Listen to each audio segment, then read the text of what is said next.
के हुए मनुष्य की सहायता के लिए आखिर तुम उससे क्या चाहते हो? क्या तुम्हें सोने चांदी के चढ़ावे चाहिए?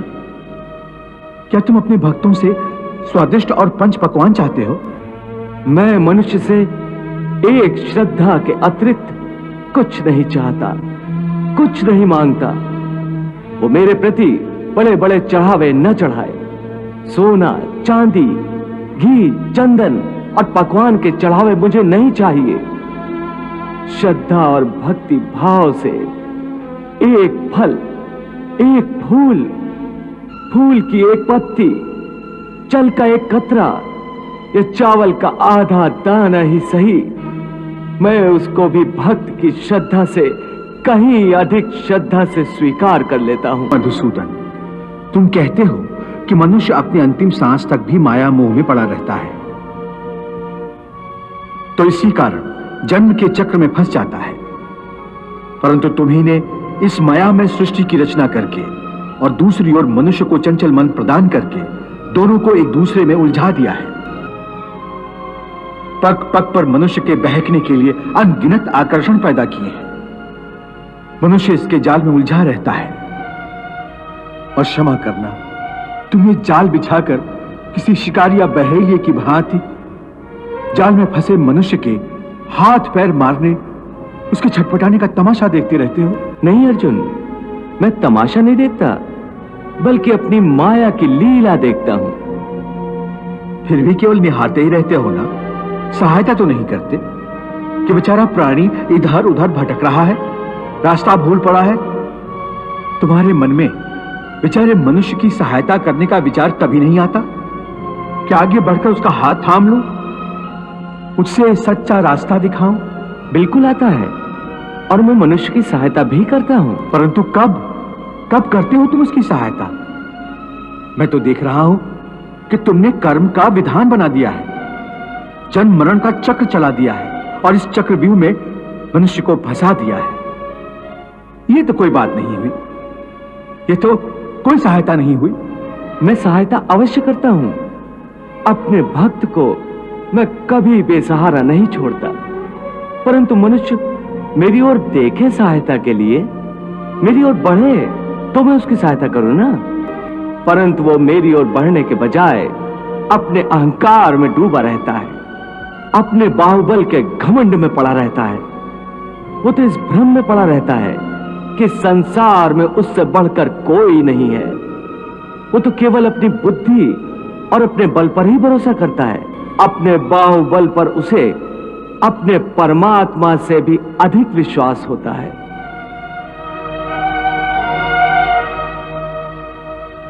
अपने रास्ते से भटके हुए मनुष्य की सहायता के लिए आखिर तुम उससे क्या चाहते हो? क्या तुम्हें सोने चांदी के चढ़ावे चाहिए? क्या तुम अपने भक्तों से स्वादिष्ट और पंच पकवान चाहते हो? मैं मनुष्य से एक श्रद्धा के अतिरिक्त कुछ नहीं चाहता, कुछ नहीं मांगता। वो मेरे प्रति बड़े बड़े चढ़ावे न चढ़ाए। सोना, चांदी, घी, चंदन और पकवान के चढ़ावे मुझे नहीं चाहिए। श्रद्धा और भक्ति भाव से एक फल, एक फूल, फूल की एक पत्ती, जल का एक कतरा या चावल का आधा दाना ही सही, मैं उसको भी भक्त की श्रद्धा से कहीं अधिक श्रद्धा से स्वीकार कर लेता हूं।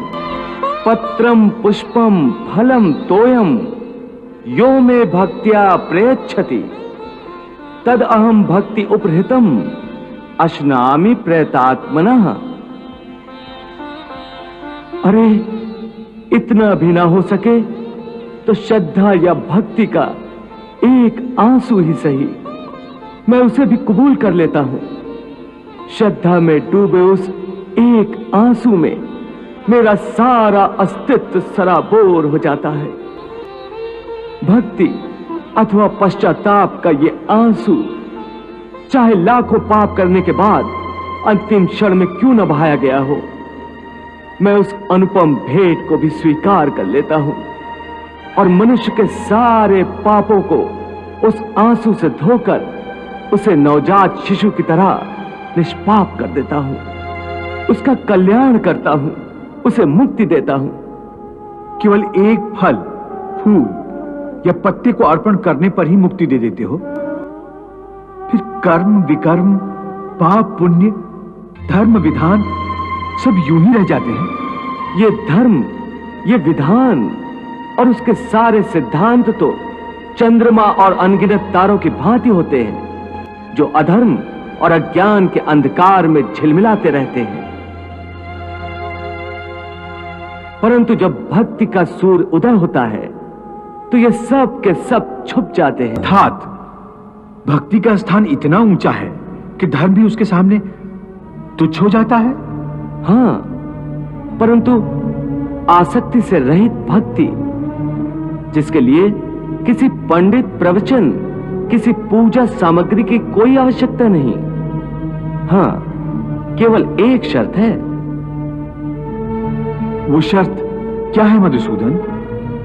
पूर्ण श्रद्धा और पूर्ण भक्ति से अपने आप को, अपने सारे कर्मों को मेरे प्रति समर्पित कर दो।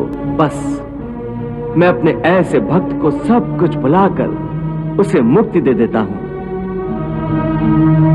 सर्वधर्मान परित्यज्य मामेकं शरणं व्रज, अहम त्वा सर्व पापेभ्यो मोक्षयिष्यामि मा शुचः।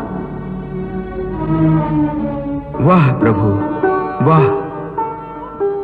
भगवान, प्रभु ने आज कितनी भावुकता से अपने प्रभुत्व की विशालता और उदारता का रूप अर्जुन के माध्यम से सारे संसार को दिखा दिया है। हाँ देवी, प्रभु के ये अमृत वचन सारी मानव जाति के कल्याण के लिए है। भगवान श्री कृष्ण ने मनुष्य के कल्याण और मोक्ष के सारे रास्ते दिखा दिए, जिन्हें अपनाकर ज्ञानी ध्यानी मोक्ष प्राप्त कर सकते हैं। और अंत में साधारण से साधारण मनुष्य की आसानी के लिए सबसे सहल और आसान रास्ता भी बता दिया, भक्ति का रास्ता। हे अर्जुन, भक्ति का स्थान इतना ऊंचा है कि अपने सच्चे भक्तों की मैं स्वयं भक्ति करता हूं। ये क्या कह रहे हो मधुसूदन? भला परमात्मा होकर तुम किसी भक्त की भक्ति कैसे कर सकते हो? यदि परमात्मा भी भक्त हो गया तो फिर दोनों में क्या अंतर रह जाएगा? यही अंतर तो मिटाना चाहता हूं मैं। भक्त और भगवान के बीच कोई सीमा रेखा नहीं खिंचती। भक्ति तो भगवान और भक्त के बीच एक पवित्र रिश्ता है। जैसे प्रेम किसी प्रेमिका और उसके प्रेमी को एक बंधन में बांधकर एक कर देता है, उसी प्रकार भक्ति के द्वारा भक्त अपने भगवान में तथा भगवान अपने भक्त में समा जाते हैं। दोनों एक रूप हो जाते हैं। हे भोलेनाथ, इन अमृत वचनों की रिमझिम वर्षा में तो तन मन ऐसे भीज गया है कि मैं तो तृप्त हो गई हूँ। देवी, आप तो केवल इन अमृत वचनों की वर्षा में भीज गई हैं, परंतु उधर अर्जुन को देखो।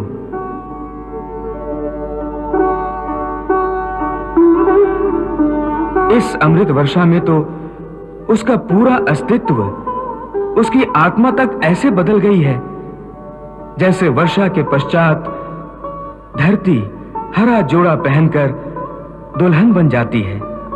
ज्ञान की गंगा में स्नान करके अर्जुन सबसे अधिक निहाल हो गया है।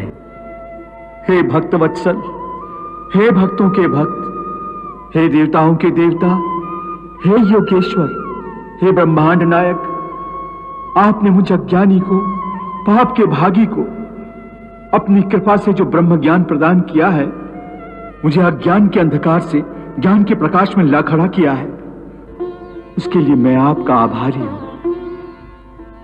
इतना आभारी कि यदि मैं लाखों वर्षों तक भी आपके श्री चरणों में माथा टेके रखूं और अपनी आंखों से आंसू बहा बहा कर सैकड़ों विशाल समुद्र भर दूं, तब भी इस उपकार को चुका नहीं सकूंगा।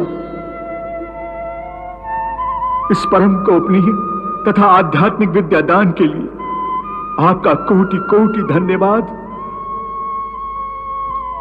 आपकी इस परम ज्ञान के आगे मैं अपना माथा टेकता हूं और अपनी भ्रष्ट बुद्धि अपनी हर इच्छा, अपनी हर आशा और अपनी हर कामना के साथ मैं अपने आप को, अपने तन मन को आपको समर्पित करता हूं। ये सब कुछ आपकी ही दया का दान था जो मैं आपके श्री चरणों में रखता हूं, और अज्ञान के मारे आपको केवल एक मनुष्य समझकर, मैंने आपको अपना सखा और मित्र समझकर जाने अनजाने में जो भी भूल की हो, आपकी गरिमा को धक्का पहुंचाया हो, तो उसके लिए हे दया सागर आप मुझे क्षमा कर दीजिए और मेरे विनम्र समर्पण को स्वीकार करके अनुग्रहित कीजिए।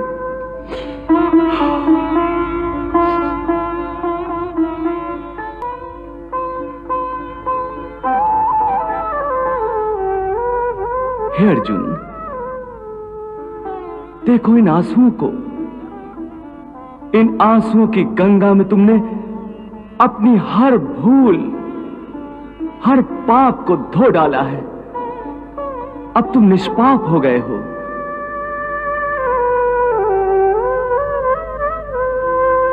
तुम्हारे विवेक ने तुम्हारी आत्मा से पापों का बोझ उतार दिया है। हाँ प्रभु, आपके ज्ञान की दिव्य अग्नि में मेरा मन, मेरी बुद्धि, मेरा अज्ञान तथा मेरा अहंकार सब कुछ जलकर राख हो। मेरी आत्मा से सारा बोझ उतर गया है। मुझे ऐसे लग रहा है जैसे एक चींटी किसी पत्ते पर बैठकर तूफानी नदी को पार कर लेती है।